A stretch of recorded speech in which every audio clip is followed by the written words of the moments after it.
David knelt beside the shallow cave entrance and peered into the darkness.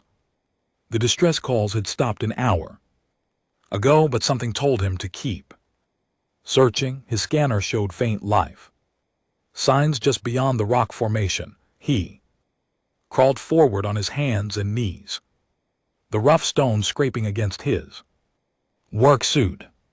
A tiny shape huddled against the far wall. At first, David thought it was a large lizard, but then he saw the wings. Membranous and translucent, they wrapped around a body no bigger than a house. Cat, the creature's scales shimmered deep blue in the beam of his flashlight. A baby dragon. David had seen adult dragons from a distance. They were massive, territorial, and kept far from human settlements, but this little one looked nothing like those fearsome beasts. It was trembling, eyes half closed and clutching something against its chest. He moved closer. The dragon hatchling didn't flee or attack, it simply watched him with golden eyes that seemed far too aware for such a young creature. David noticed what it held so tightly, a teddy bear. His breath caught in his throat. The bear was old and worn, its brown fur matted in places, one eye hung by a thread. David recognized it immediately. He had donated a box of his daughter's belongings to the settlement charity drive 6 months ago after the transport accident that took her life. This bear had been Sophie's favorite. The hatchling made a soft chirping sound, almost questioning. David extended his hand slowly. The dragon didn't pull away. Up close, David could see how thin it was. Ribs showed beneath the scale. Its wings had small tears along the edges. "Where's your family, little one?" David whispered. The dragon chirped again and pressed the teddy bear closer to its body. David made a decision that would have horrified the settlement council. He carefully scooped up the hatchling, bear and all, and tucked them both inside his jacket. The dragon settled against his chest without protest, still clutching the toy.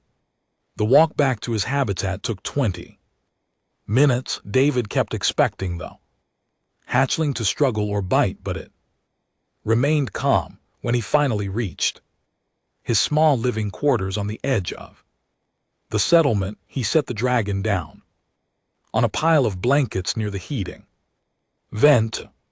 The hatchling immediately arranged the teddy bear beside itself and curled around it. David watched as the tiny creature's breathing slowed and evened out. Within minutes it was asleep, one wing draped protectively over the worn toy. David sat in his chair and rubbed his face. What was he doing? Keeping a dragon was against settlement regulations. They were classified as dangerous wildlife, but looking at the exhausted hatchling, David couldn't imagine turning it away. It reminded him too much of Sophie in her final weeks at the hospital, clutching that same bear, while the doctors spoke in hushed tones outside her room. He spent the next few hours researching dragon nutrition in the colony database. Most of the information focused on adult dragons and their hunting patterns. Very little existed about hatchling care. David improvised, grinding up protein rations and mixing them with water to create a paste. When the dragon woke, it eyed the bowl suspiciously. David pushed it closer. The hatchling sniffed, then began to eat.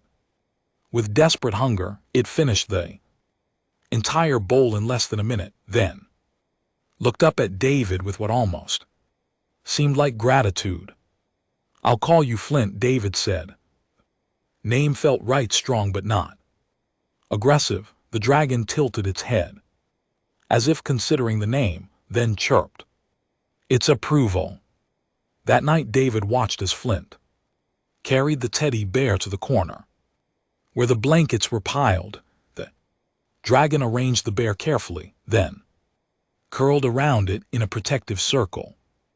David assumed it was simple comfort. Behavior the way human children slept, with toys for security. The next morning brought trouble. His neighbor Patricia stopped by to borrow a tool and saw Flint sleeping in the corner. Her eyes went wide. "David, that's a dragon hatchling." "I know what it is." "You can't keep it here, council. Regulations specifically prohibit." "It was abandoned and starving," David interrupted. "I'm not throwing it back. Out to die." Patricia's expression softened slightly. "They grow fast, David, and when they do, they become dangerous, unpredictable. There's a reason we keep our distance from them. This one's different.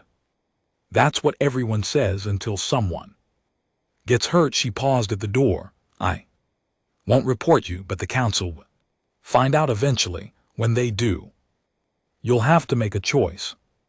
After she left, David looked at Flint. The dragon had woken during the conversation and was watching him with those intelligent golden eyes. The teddy bear sat beside him, positioned carefully as if it were a precious treasure. David made himself breakfast and shared pieces of synthetic eggs with Flint. The dragon ate politely, not snatching or grabbing. Between bites he kept glancing back at the teddy bear as if making sure it was still safe. Over the following weeks, David developed a routine. He fed Flint 3 times a day and watched as the dragon grew stronger. The tears in his wings began to heal. His scales grew brighter and more vibrant, but every single night without fail, Flint carried the teddy bear to his sleeping corner. David told himself it was just attachment to a familiar object. Dragons were supposed to be simple creatures, driven by instinct and territory, but sometimes when Flint looked at that bear, David saw something else in those golden eyes, something that looked remarkably like grief. 3 months had passed since David found Flint in that cave. The dragon had grown substantially, now the size of a medium dog. His wings had fully healed and he could glide short distances across the habitat. His scales had deepened to a rich cobalt blue that caught the light beautifully. But the teddy bear ritual continued. Unchanged, every night Flint picked up the worn toy in his mouth and carried it to his corner. Every morning David found it there, carefully positioned. He had stopped thinking much about it until he noticed something strange. The teddy bear looked different, cleaner. Somehow, the matted fur seemed smoother. One day, David picked it up and examined it closely. The loose eye had been secured back in place, not with thread, but with what looked like hardened tree sap. The small tear in the bear's side had been sealed the same way.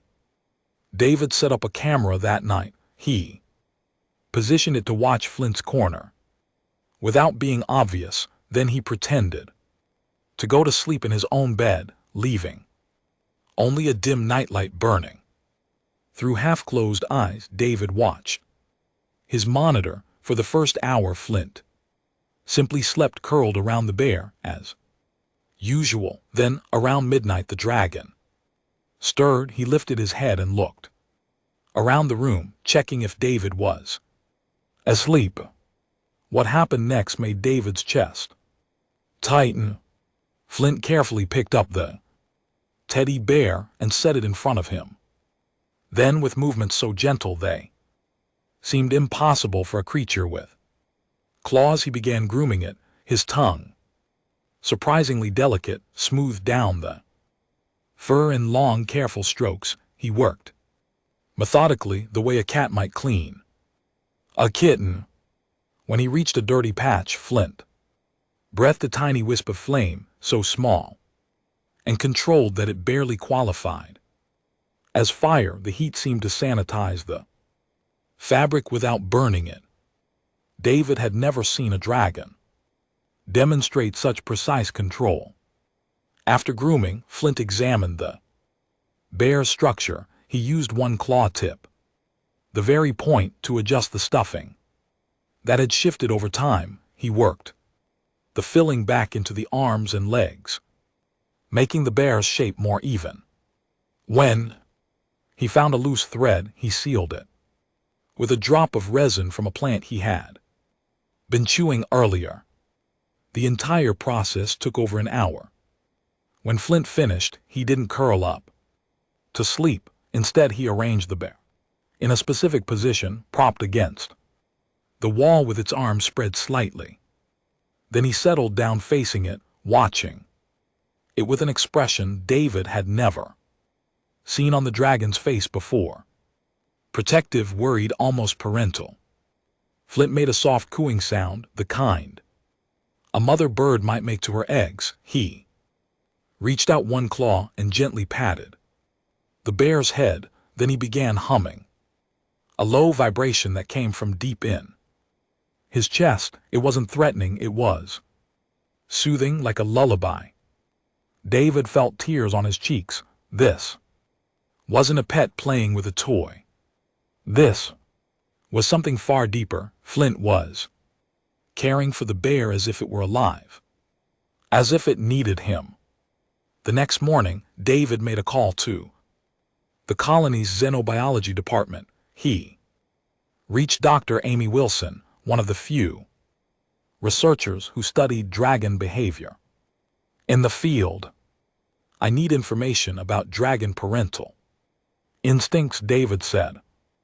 Amy sounded surprised. "That's an unusual request. Most people want to know about their territorial patterns or hunting behaviors. Why parental instincts?"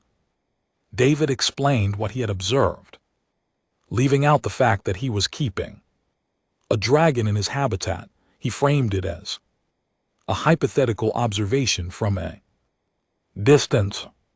Amy was quiet for a moment. "What you're describing sounds like surrogate offspring adoption. It's rare, but we've documented it in a few species. Dragons are actually highly social creatures. Despite what most colonists think, they form complex family structures. What happens when a dragon loses its family? In the wild, orphan dragons usually die. They can't hunt effectively alone when young, and they lack the protection of a clan. But if one survives, it sometimes adopts a surrogate to care for, usually a smaller creature or even an object. It's a coping mechanism."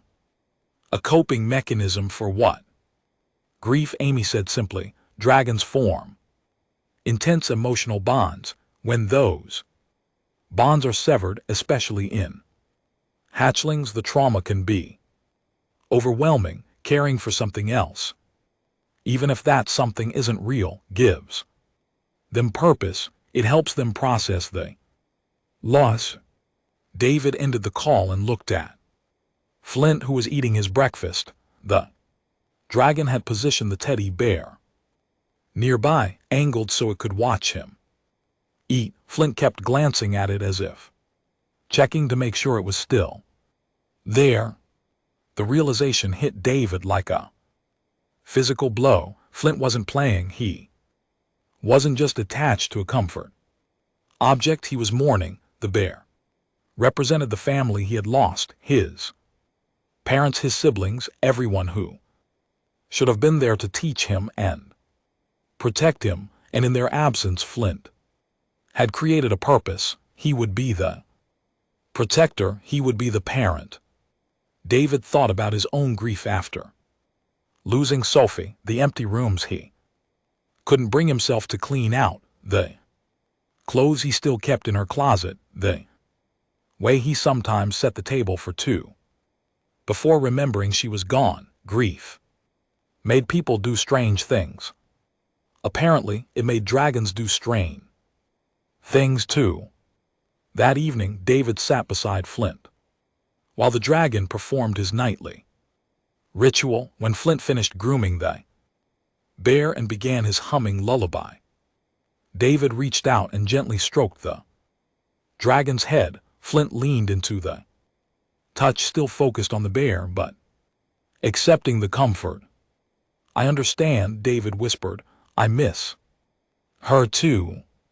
Flint made a soft sound, not quite a chirp, not quite a growl, something in between, something that sounded like shared sorrow. David spent the next week buried in research. Every spare moment he had went into reading xenobiology reports, behavioral studies, and field observations about dragons. Most of the material focused on adult dragons and their threat levels, but buried in the older archives he found something different.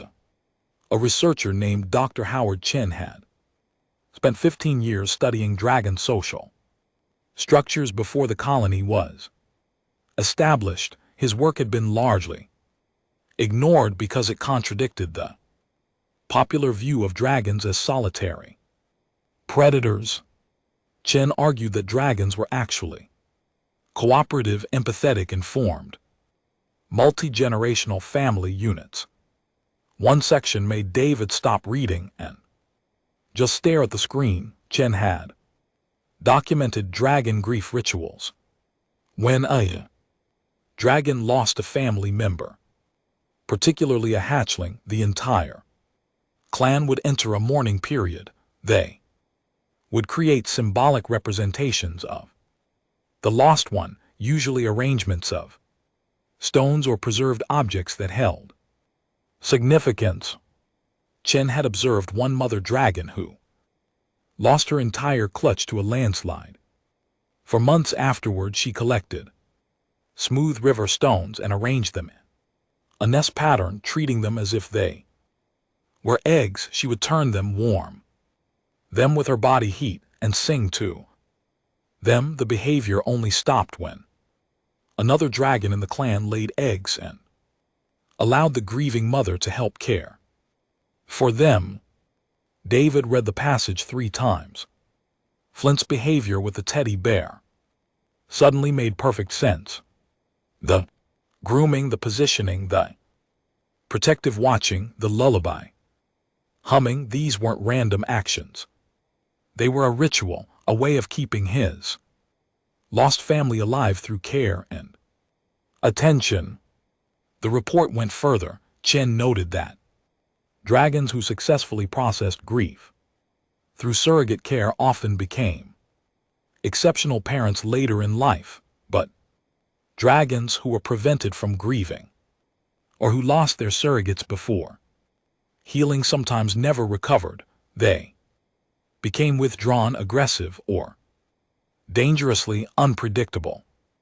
David closed the file and walked over to where Flint was napping. The dragon had grown again, his head now reached David's waist when standing. His wings, when fully extended, could span the entire width of the small habitat.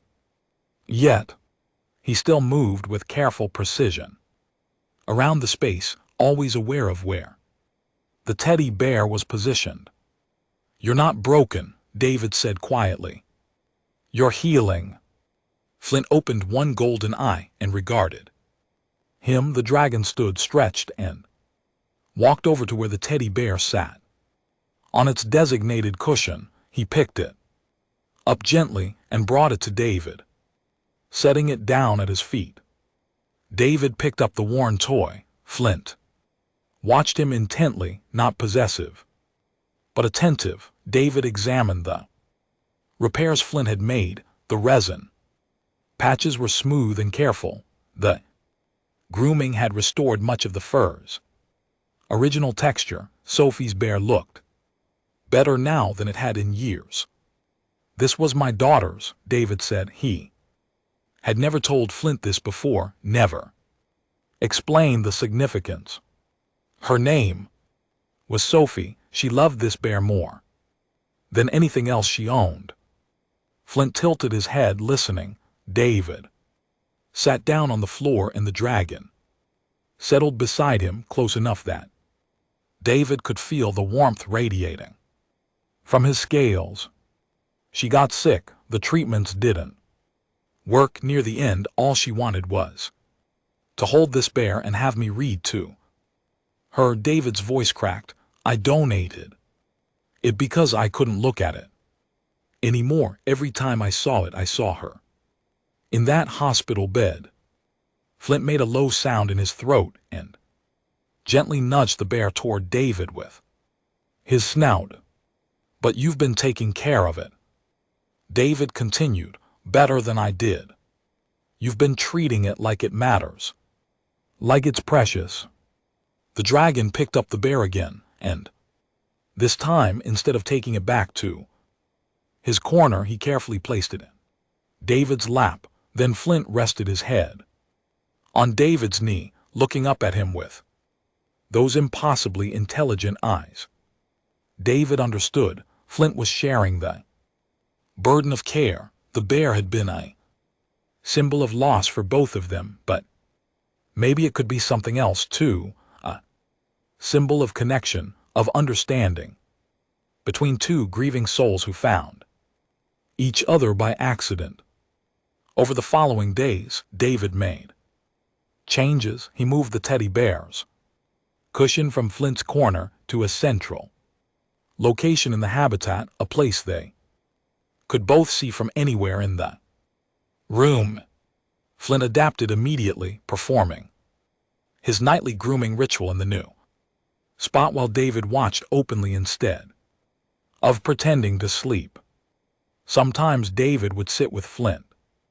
During the ritual, he would talk about Sophie while Flint worked. The dragon seemed to listen, pausing occasionally to make soft sounds that felt like acknowledgement. In return, David found himself wondering aloud about Flint's lost family, where they had been, what had happened to them, whether Flint had siblings who looked like him. The dragon's reactions told David he was right when he mentioned siblings. Flint's movements became more careful, more tender. When he mentioned parents, Flint would sometimes stop grooming and just sit still, eyes distant. One evening, David brought out a photo of Sophie. He showed it to Flint, explaining who she was, what she had been like. Flint studied the image with surprising focus, then looked at the teddy bear, then back at the photo. He seemed to understand the connection.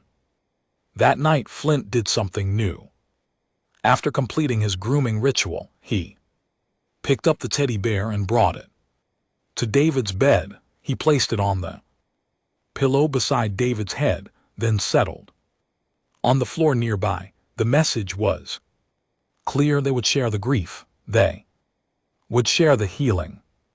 David picked up the bear and held it close for the first time in months. It smelled different now, carrying hints of the plant resins Flint used and the faint warmth of dragon breath, but underneath he could still catch traces of Sophie's old room, the lavender soap she loved. Flint watched him with those golden eyes, patient and understanding. Two orphans, human and dragon, finding comfort in shared loss. The emergency siren shattered the quiet afternoon. David looked up from his datapad to see orange light flickering on the horizon. Fire. The automated announcement confirmed his fear. Wildfire spreading fast from the western ridge. All residents ordered to evacuate immediately. David grabbed his emergency bag and started throwing in essentials: water, containers, medical supplies, identification documents. The evacuation zone included his entire sector. Everyone had 15 minutes to reach the transport vehicles at the central plaza. Flint appeared at his side, alert and Tense, the dragon had grown large enough. Now that his shoulder reached David's. Just. He looked toward the door then. Back at David, understanding the urgency. "Come on, we have to go," David said, heading for the exit.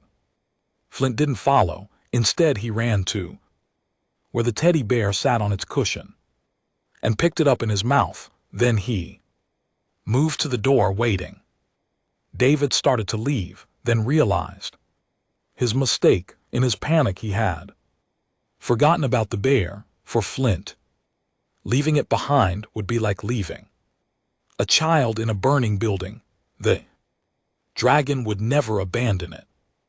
They made it to the plaza with minutes to spare. The transport vehicles were loading quickly, families pushing aboard with their pets and precious belongings. David tried to board with Flint, but the transport officer stopped him. "No dragons, regulations. He's not dangerous, he's no exceptions. The vehicles are already overcrowded." Other evacuees stared at Flint with fear and suspicion. One woman pulled her children away. David felt his frustration rising, but the smoke was getting thicker. They didn't have time to argue. "Then we walk," David said. The officer looked at him like he was insane. "The fire's moving fast. You won't make it on foot. We'll take our chances." David and Flint headed east, away from the flames, but also away from the convoy route. The emergency map showed a service road that led to the secondary settlement. It was longer, more exposed, but it was their only option. They moved as quickly as they could, but the smoke made breathing difficult. Flint kept the teddy bear clamped gently in his jaws, never dropping it despite the strain. David wrapped a cloth around his face and pushed forward. An hour into their journey, David realized he had made a terrible mistake. The wind had shifted. The fire had changed direction. Instead of moving away from the flames, they were heading parallel to them, and the fire was moving faster than they were. "We need to find shelter," David said, coughing. They diverted to an old storage facility David remembered from his early days in the colony. It was a concrete structure built into a hillside, designed to withstand extreme weather. As they approached, David saw flames cresting the ridge behind them. They had maybe 5 minutes. The facility door was locked. David tried his override codes, but the system was offline. The fire must have damaged the power grid. He looked around desperately for another way in. Flint set down the teddy bear carefully, positioning it away from the door. Then he reared back and slammed his shoulder into the metal. The door buckled but held. He hit it again and again. On the 4th impact, the lock shattered and the door swung inward. David grabbed the teddy bear and they rushed inside. Flint pulled the damaged door closed behind them just as the fire reached the facility perimeter. Through the small window, David watched flames engulf the area where they had been standing moments before. The interior was dark and musty, but it was protected. David found an emergency lantern and activated it. They were in a large storage room filled with old equipment and supplies. No food, but plenty of water from the emergency tanks. They waited. Hours passed. The sound of fire roared outside, but the concrete walls held. David checked the door. Periodically, the metal was heating up, but not dangerously so. They were safe for now.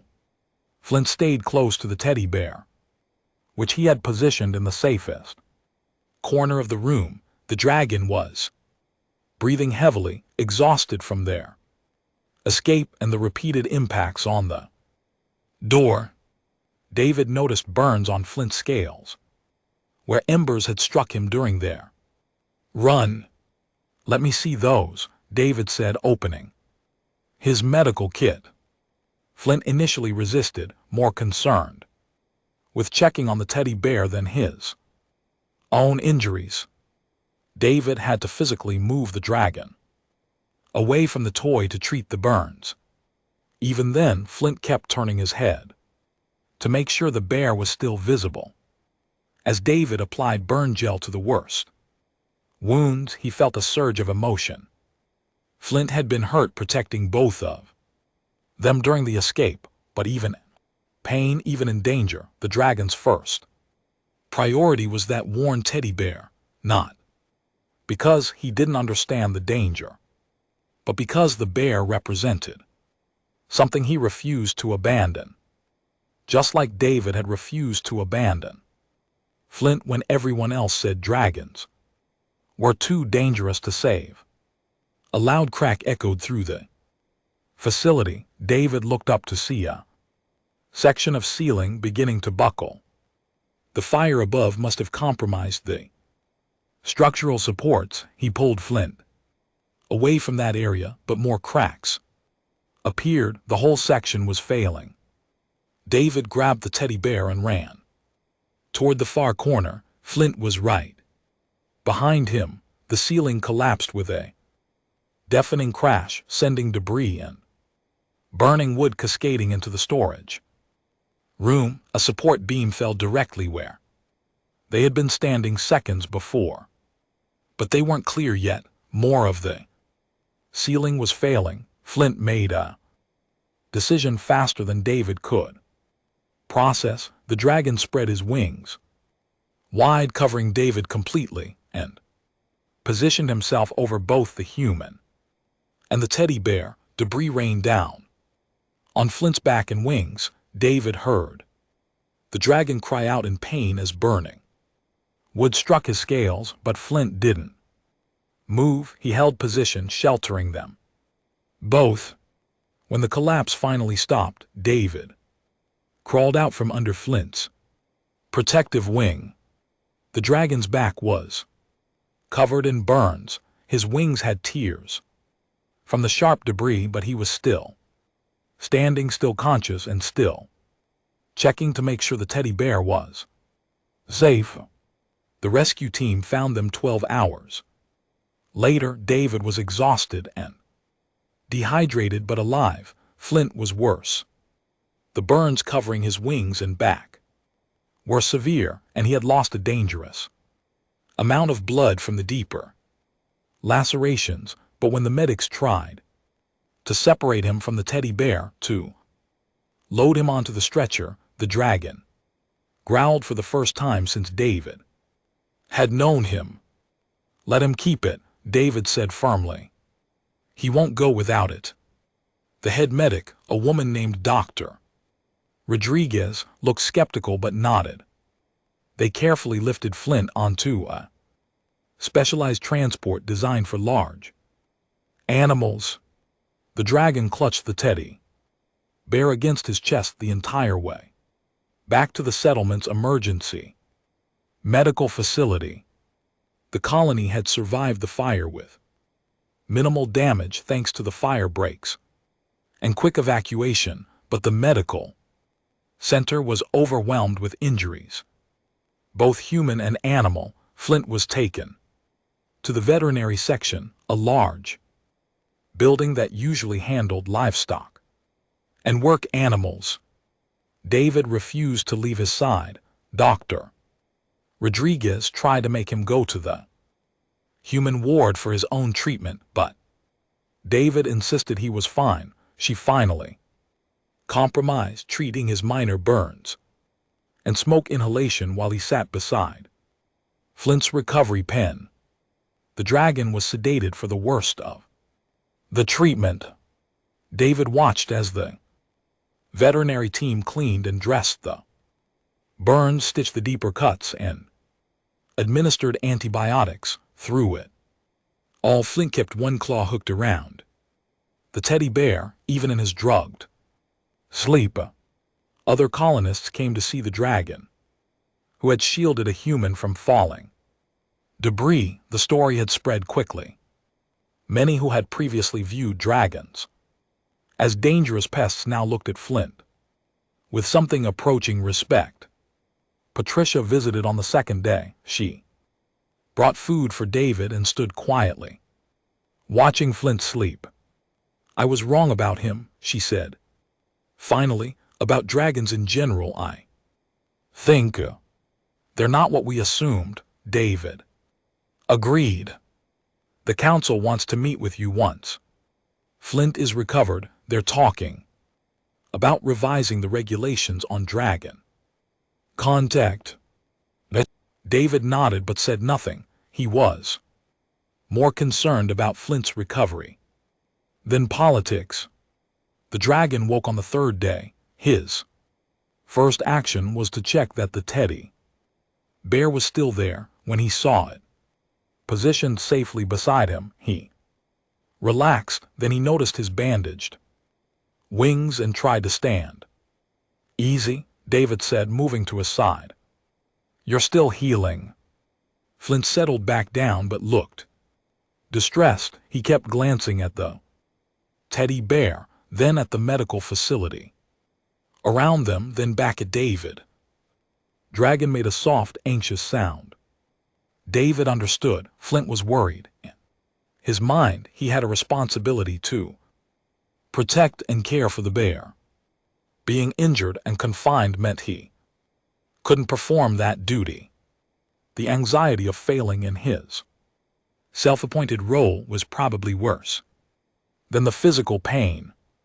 "I'll help you," David said. He picked up the teddy bear and held it where Flint could see it clearly. "See, it's safe. We'll take care of it together until you're better." The dragon's tension eased slightly. David spent the rest of the day sitting beside the recovery pen, holding the bear, occasionally showing it to Flint to reassure him. When evening came, David carefully positioned the toy within Flint's reach so the dragon could touch it with one claw while he slept. Over the next week, as Flint's injuries healed, David had an idea. The settlement had a small wildlife rehabilitation center that housed injured or orphaned animals. It was usually understaffed and overwhelmed. David visited it one afternoon while Flint was sleeping. He found the center in chaos. 3 baby animals had been brought in that morning: an injured bird with a broken wing, a young mammal similar to a rabbit whose mother had been killed, and a small reptile suffering from malnutrition. The single staff member, a young woman named Rachel, was trying to care for all of them while also managing the dozens of other animals already in residence. "I might be able to help," David said. "Not me personally, but I know someone who would be good at this." Rachel looked skeptical until David explained about Flint. Her eyes widened. "You want to bring a dragon here to a facility full of vulnerable animals? I want to give him a purpose. He's been practicing caregiving for months. He's gentle, patient, and dedicated. These animals need someone to watch over them. Flint needs someone to care for." Rachel considered it. The council would never approve. "Then let's not ask them yet. Let me bring Flint for a visit. You can see how he behaves. If it doesn't work, we stop immediately." 2 days later, Flint was cleared for limited activity. His burns were healing well, though his wings would need more time before he could fly again. David brought him to the rehabilitation center early in the morning when it was quiet.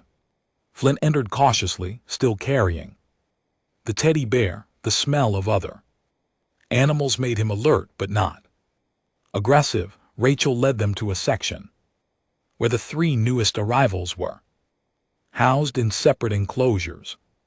David set the teddy bear down in a safe spot and brought Flint closer to the injured bird. The dragon approached, slowly extending his neck to sniff. Carefully, the bird, a small creature with brown and white feathers, chirped. Nervously, Flint made a soft cooing sound, the same one David had heard him use with the teddy bear during his nightly rituals. The bird stopped chirping and tilted its head, listening. Flint settled down beside the enclosure and began humming his low, soothing rumble. Within minutes, the bird had calmed completely and was preening its feathers. Rachel stared in amazement. "Can he do that with the others?" she asked. They moved to the young rabbit-like creature next. It had been cowering in the corner of its enclosure, refusing to eat. Flint repeated his approach, slow, gentle, accompanied by his calming hum. The small animal watched him with wide eyes, then cautiously approached the front of the enclosure. Flint touched his snout gently to the barrier. The creature pressed its nose against the same spot from the inside. Then it hopped to its food dish and began eating. Within 2 weeks, Flint had become essential to the rehabilitation center's operation. He spent his days moving between enclosures, providing comfort to injured and orphaned animals. His presence seemed to speed recovery times. Animals that had been too stressed to eat would calm down when Flint settled nearby. His gentle humming helped frightened creatures sleep. Rachel documented everything. She sent reports to the xenobiology department, showing how dragon interaction improved animal welfare. The data was undeniable. Flint had a gift for caregiving, but he never neglected the teddy bear. Each evening, he performed his ritual, grooming and positioning the worn toy before settling down for the night. David noticed that the ritual had changed slightly. It was less anxious, now more ceremonial. Flint still treated the bear with reverence, but there was a peace to his actions that hadn't been there before. David understood. The orphaned animals gave Flint an outlet for his protective instincts. He could actually help living creatures now, not just maintain a symbolic one. The bear remained important, a memorial to what he had lost, but it no longer carried the full weight of his grief. Then one morning, visitors arrived at the settlement. 3 adult dragons landed outside the colony perimeter, requesting peaceful contact. It was unprecedented. Dragons typically avoided human settlements entirely. The council scrambled to respond. First, contact protocols were hastily reviewed. David was asked to attend the meeting. Because of his experience with Flint, he brought the young dragon with him, and Flint insisted on bringing the teddy bear. The meeting took place in an open field between the settlement and the forest. The 3 adult dragons waited patiently, their massive forms both beautiful and intimidating. The lead dragon was an elderly female with silver-streaked scales. Beside her stood 2 younger dragons, likely guards or advisors. When Flint approached with David, the elderly dragon's eyes widened. She made a series of complex sounds, a language humans had never successfully translated. Flint responded with his own chirps and rumbles. The conversation continued for several minutes while the human delegation watched in confusion. Finally, the elderly dragon turned her attention to David. She lowered her head in what seemed like a gesture of respect, then looked at Flint again. Her gaze settled on the teddy bear, which Flynn had placed carefully beside him. The dragon made a low, mournful sound. Flint responded by picking up the bear and bringing it closer to her. The elderly dragon examined it carefully, then touched it gently with one enormous claw. She turned back to the human delegation and began a complicated series of gestures. Dr. Amy Wilson, who had joined the meeting, tried to interpret. I think she's asking about the bear, about why Flint has it. David stepped forward. It belonged to my daughter. Flint found it and has been caring for it ever since. He treats it like family. Amy translated as best she could. The elderly dragon listened, then made more sounds to Flint. The young dragon responded, and even without understanding the language, David could hear emotion in Flint's voice. The elderly dragon turned to her companions and spoke at length. Then she looked back at David and Flint. She made a gesture, lowering her head and placing one claw over her heart. I think that's respect, Amy whispered. Or acknowledgement. The elderly dragon spoke directly to Flint again. The young dragon's response was immediate and firm, his tone almost defiant. He moved closer to David, positioning himself protectively. The teddy bear remained between them. The elderly dragon made what sounded like a question. Flint answered by picking up the bear and showing it to her, then placing it back down exactly where it had been. The meaning was clear. Even without translation, the bear stayed with him, and he stayed where the bear was. The elderly dragon seemed to consider this. Then she did something unexpected. She reached into a pouch she carried and pulled out a smooth, dark stone. She placed it on the ground in front of Flint, then stepped back. Amy gasped. That's a memorial stone. We've seen them at dragon nesting sites. They use them to mark places where family members died.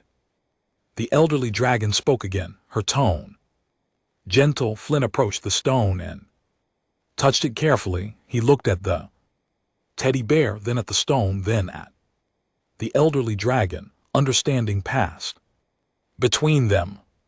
She knows he's mourning, David said quietly. She knows what the bear represents. The elderly dragon made another series of sounds, then touched her claw to her chest and then gestured to Flint. Young dragon responded by touching the memorial stone, then the teddy bear, then himself.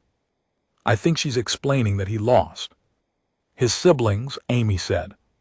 The bear is how he remembers them, how he keeps them close. The elderly dragon nodded. A surprisingly human gesture. She spoke to Flint again, her voice carrying a tone that transcended language. It sounded like permission, like understanding, like a blessing. Flint stood quietly for a moment, then carefully arranged the teddy bear beside the memorial stone. The two objects, one soft and worn, one hard and enduring, sat together, different symbols of the same loss.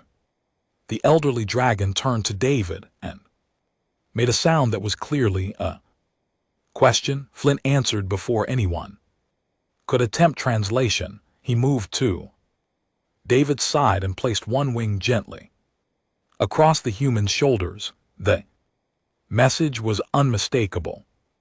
The elderly dragon regarded them both for a long moment.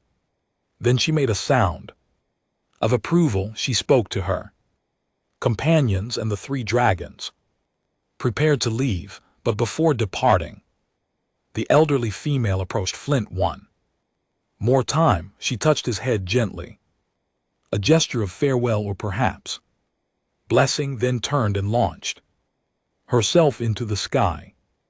As the dragons disappeared beyond the tree line. David looked at Flint. Young Dragon was watching them go, but he made no move to follow. Instead, he picked up the teddy bear and the memorial stone, carefully balancing both. They offered to take you home, David said, though he wasn't sure Flint could understand all his words. You chose to stay. Flint turned to him and made a soft, affectionate sound. He walked toward the rehabilitation center, carrying both his symbols of loss, but there was something different in his stride now, something lighter. David followed, understanding that home wasn't about where you came from. It was about where you chose to be and who you chose to stand beside while carrying the weight of what you'd lost.